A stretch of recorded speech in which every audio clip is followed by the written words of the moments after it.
My old 3D printer has a poop chute. My new 3D printer, the Flashforge Creator 5, does not. And in this video, we're going to talk about why that matters. This video is going to be a full rundown of the Flashforge Creator 5. I've had this thing running in my shop for several weeks, so this is not a quick review advertisement video. This is a thorough run through, and we're going to go over all the features and all the pros and cons that I've found along the way. So in this video, I'm going to talk about what this printer is all about, all of its features and how it works. We're going to show you how it's set up. We're going to show you all the things we've done with it and all the things that we've run across while using it. And then at the end of the video, we're going to go over all the pros and cons so you can decide whether this is something you want to spend your hard-earned money on.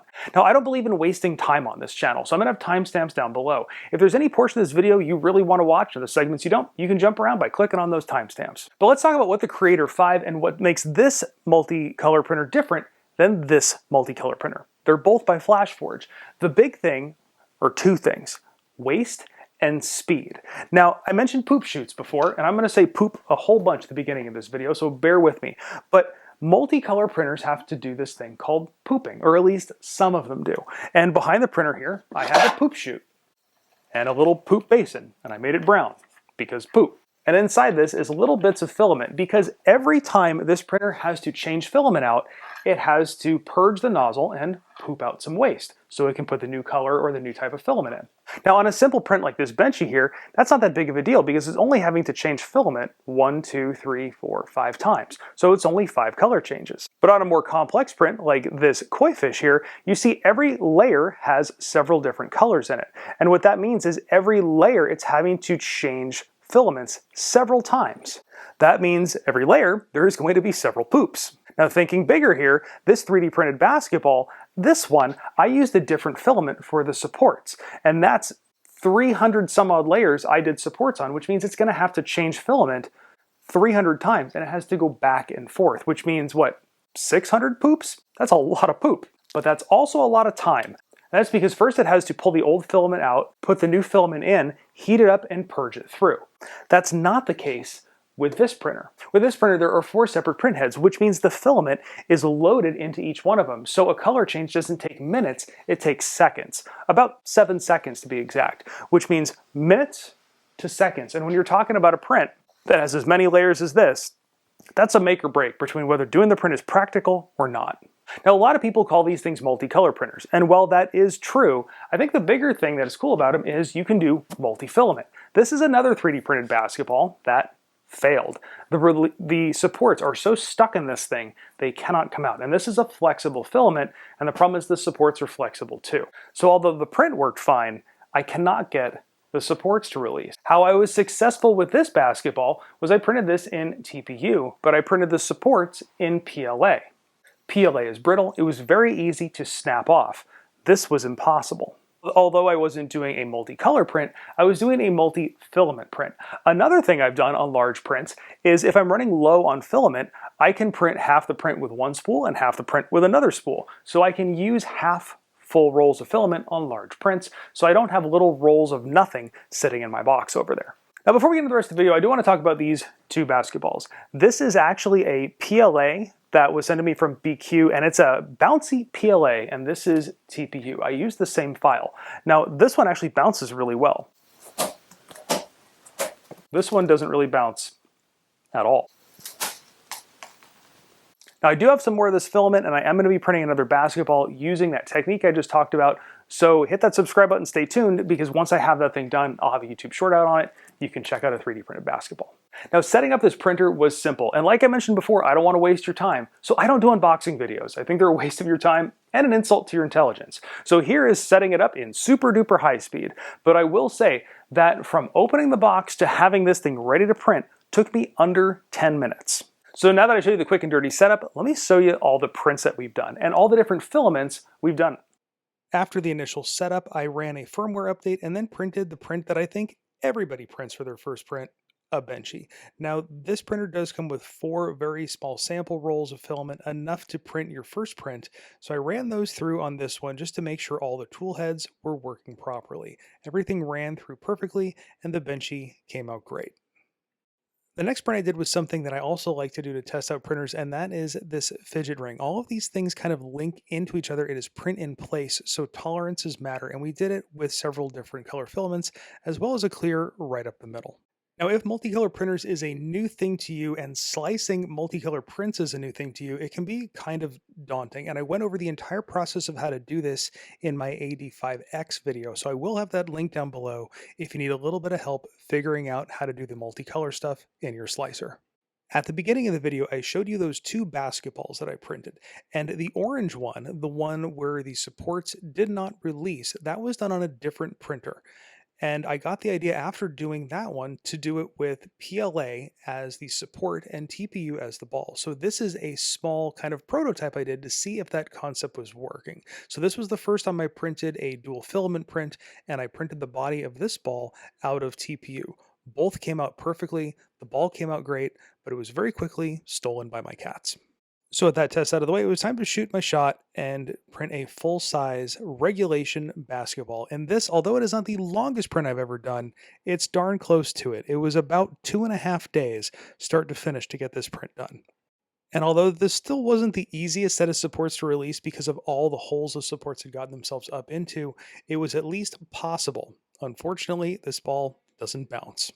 Now, if you've been around the channel at all, you've probably seen my backyard, you've seen my koi pond, and my love for koi fish. So before I got into everything else I was printing, while I had orange filament still loaded, had to print myself an interlocking koi fish. And this model actually did a really good job showing how well this thing can switch print heads, in that every single layer in this thing, or almost every layer, had multiple different colors in it. So each layer it had to switch tool heads 2 or 3 times to get all the colors on the body of this thing.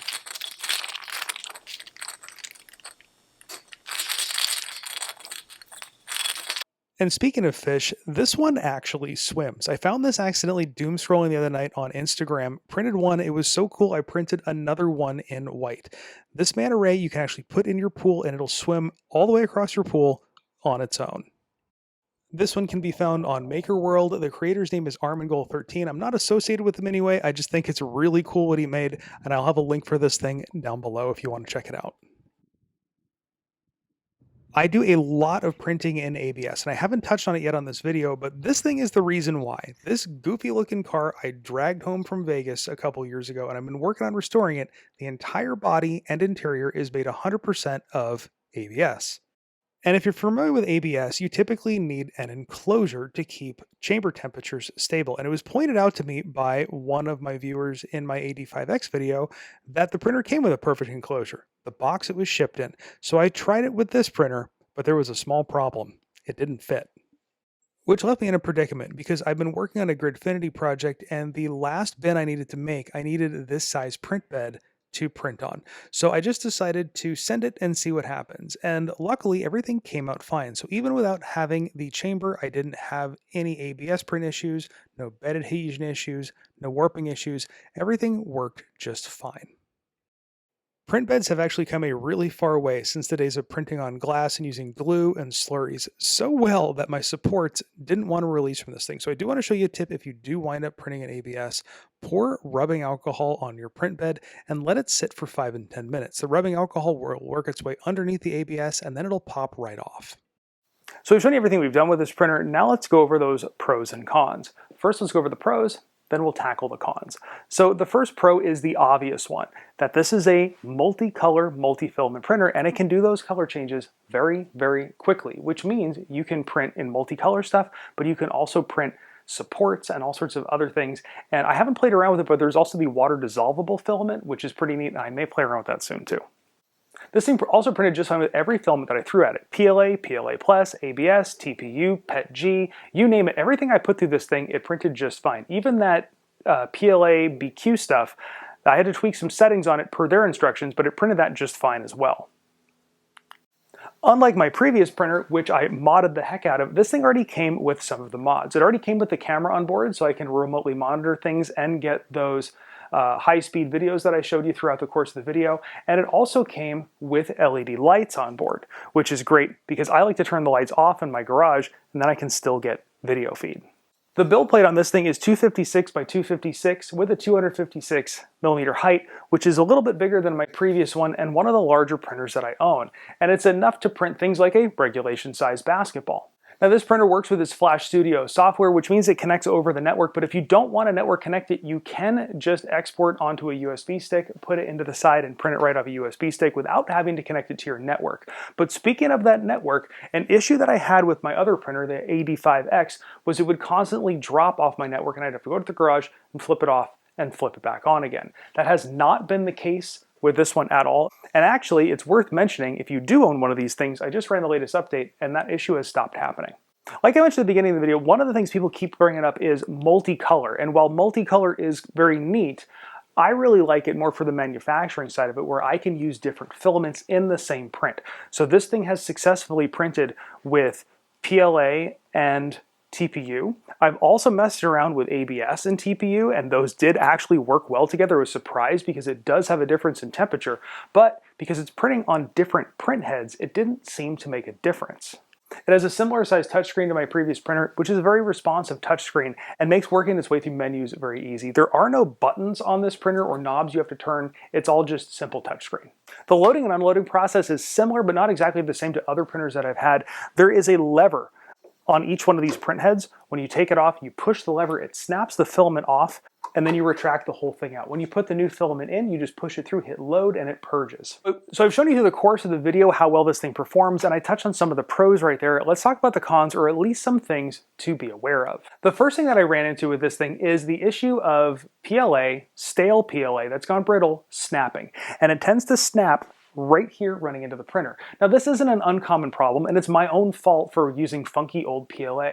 The problem is when it snaps right here running into the printer, it's very hard to clear out of the printer. It's not impossible, but it's difficult. You have to unattach the tube up here, but the filament gets stuck kind of in no man's land between the two, and sometimes it's very hard to get out. And I've had this happen to me 2 or 3 times. My own fault for using old filament, but yeah, it would be nice, because if I do get a piece stuck in there, I'm gonna have to disassemble a lot of stuff to get it out.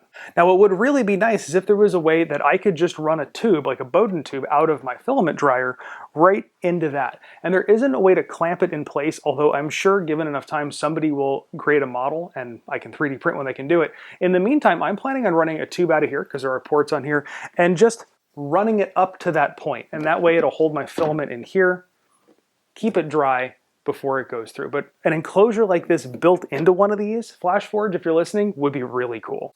Another thing to consider is if you are planning on printing ABS, and if you printed with ABS before, you know ABS is very finicky about air temperature. That's why I modded this thing out with this big contraption here, so I can control the chamber temperature. This one seems like it'd be very easy to build a chamber for as well. The sides are enclosed, so you don't have to go front, back, and something over the top. And I did reach out to Flashforge, and they said that they are planning on coming out with an enclosure kit for this thing. So if you're planning on printing an ABS or another air temperature finicky filament, that's something to look into, is either getting that kit or take a look at the Pro version of this one, which already has an enclosure and a chamber heater. Another thing I want to mention, just because it freaked me out the first time I ran it, not necessarily a con, just something to know about, is most of my printers, actually all my printers, sit on little rubber feet. So they don't really jiggle around. This one, the feet are designed different, and this is intentional. It's to dampen things, but it's on little pillow mounts. So this printer, by design, dances around, which is normal, but the first time I fired this thing up, I thought it was going to dance itself off the table, but it is actually rock solid. It's just moving around on those mounts. Anyway, I hope I managed to answer any and all of your questions about the Flashforge Creator 5. If I missed anything, please leave a comment down below. I'm always happy to answer questions down there. Now, speaking of down there, in the pinned comment and also in the description, I will have links for this thing, as well as any coupon codes I come across. I know we're coming into Prime Day pretty soon, so there should be some good deals going on. But full disclosure, those are affiliate links. Now, those affiliate links don't cost you anything, but it does help the channel out, and it does support all of my 3D printing habits. It helps me buy more filament for videos just like this. And we have to appease the YouTube gods, so I do believe at the end of the video I do have to say, give this video a great big thumbs up. And of course, thanks for watching.